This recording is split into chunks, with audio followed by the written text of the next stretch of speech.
Hello YouTube, Kakarot197 again, this time with a review of the quick model Buster Gundam. No scale is provided on the box, but when compared with this MSIA figure, it's pretty much the same scale as an MSIA figure.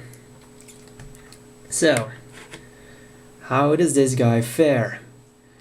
Now, this is one of the 5 quick models. Why have they only made 5 of them? Well, you'll find that out soon enough. Okay, first problem with the series. I guess, well, I'm not sure what it's supposed to be. Is it supposed to be a model kit? Is it supposed to be an action figure? Because, as the name indicates, quick. It's really quick. The only things that are on runners are these tiny little joints. But actually, the worst part was when I opened the box. Now, usually Bandai makes their model kits in Japan to ensure quality. This guy does not have good quality. The second I opened the box, the entire room filled with a smell of horribly cheap chemical plastic. I mean, really, this guy stinks! And that's not an understatement. So yeah, and it doesn't really get any better from there. Now, articulation-wise, the head goes a bit up, a bit down. We'll move all the way around. Up.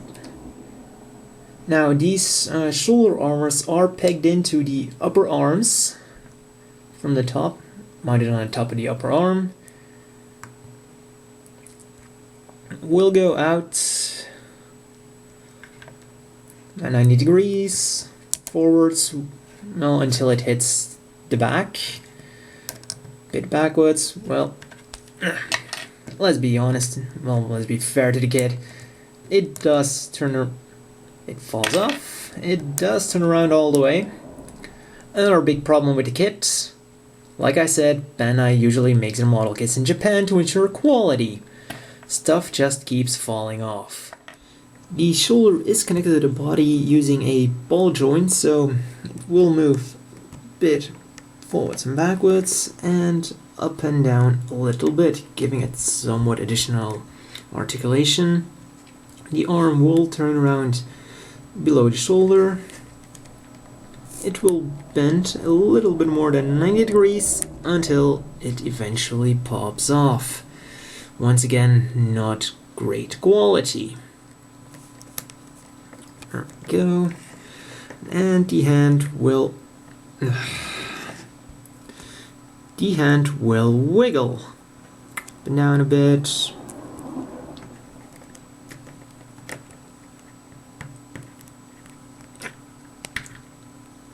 And stay in this time. Also, I should note that it's not really plastic, it's kind of like a rubbery plastic, like somewhere in between. Something quite, extraordinary for something with this low quality. It does have a ball joint waist. It does move a bit backwards and forwards. Side arm, well, the entire skirt armor is molded as one single piece, so the legs go out about that. The arm once again falls off. Legs go about that far depending on how much you stretch the plastic. As I said, it's kind of a rubbery plastic, so it will bend somewhat. Back. I just noticed it goes further to the rear than to the front. Great engineering, China. Well, something that is somewhat commendable on the kit. The knee joint has only one joint, but it works fairly well. And it doesn't immediately fall off. Now the feet are horrible. They go a bit to the side, almost nothing to the front, and almost nothing to the back. So that really limits the posability of this kit. Colors, everything is pre-colored on this kit. I haven't done any coloring on it. You have the red on the V-fin thing, the missile launchers, kneecaps, the side skirts. You have its dominating sandy brown for most of the body, the green, and a very lightish gray for accessories, joints, or stuff. I mean, it's not supposed to be this gray, it should be a lot darker. Now, for accessories, it comes with the two beam rifles, which just peg into the backpack. This thing's not gonna move, these ones on the side aren't gonna move either. What you do is you just peg them in there, so the guns are gonna look horrible because they have a whopping 3 pegs on them. So you're always gonna have 2 pegs showing. Now for his normal configuration where he fires both of them, you peg in the last one with some effort. Like I said, there's a reason why Bandai wants to make most of their model kits in Japan, to ensure quality.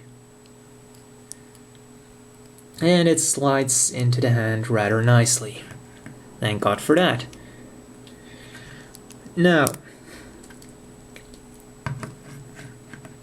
for those of you who know the Buster, these two weapons combine into a big weapon, either a giant shotgun, this configuration, or a giant sniper rifle.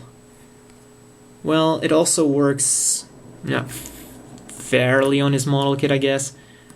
But the problem is, if you want him to hold it with both hands, like he does it in the show, it's not connected to anything really, so yeah, I guess that's not really a problem. He can pull off the pose. Now, the real problem is to make him look cool with it. You might think, yeah, the knees have really nice articulation, but if you want to have them like that, the foot won't stand on the ground. So articulation wise, it's always gonna look a bit iffy in action poses because of those stupid feet. Yeah. Now, as always, the question is, do you want to buy this? Well, if you haven't figured that out already, watch this video again. Come on. This guy is, well, he retails for 980 yen. This guy retails for 1000 yen. That's 20 yens more. And you get a lot more. So, for a retail price, come on. Don't think you know you're gonna buy this one. However, at the moment, this one is for sale at HLG, Ogling Japan, for minus 75%. It's like around 280 yen, I believe.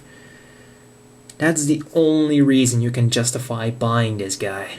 I mean, I like him because I got him at a fair price, but paying 980 yen for this machine? No way. No way. Well, that's all for this review. And let's hope I review something better next time. Well, see you next time.